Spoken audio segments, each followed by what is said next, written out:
Flasim për ligjin e barazisë gjinore.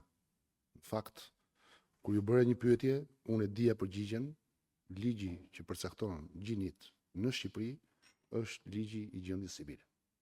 Ky ligj as nuk tjetërson, as nuk. Ka nevojë të saktësohen 2-3 gjëra, hajde t'i saktësojmë, t'i shohim, ka i propozim kolegëve tonë, nuk e di nëse ju e keni bërë propozimin konkret dhe e keni depozituar mënyrën si ju mendoni.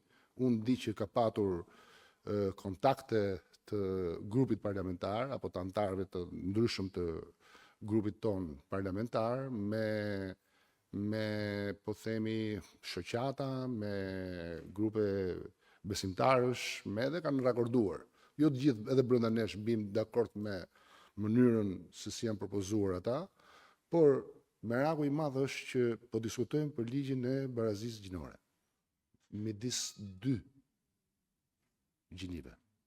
Ato që ligji ynë një, mashkull dhe femër.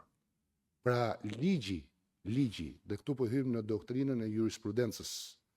Thash një moment, do duhet se cili prej nesh përballet me atë debat që ka shumë vite që po bëhet në botë. Kemi avantazhin the advantage of being the last one, thonë, avantazhin e qenit fundit, sepse do kalojmë nëpërmjet një rrugtimi ku shumë shtete, shumë vende kanë kaluar më parë.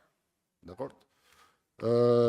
Por ligji që përcakton gjinit është pikërisht ligji i gjendjes civile. Nuk ka ligj tjetër dhe nuk mund të ketë ligj tjetër. Ky është ligji i barazisë gjinore.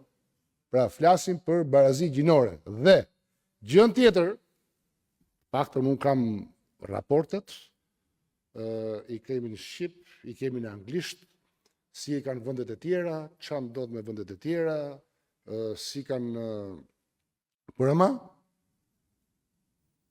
të ndajmë për çfarë po diskutojmë. Dhe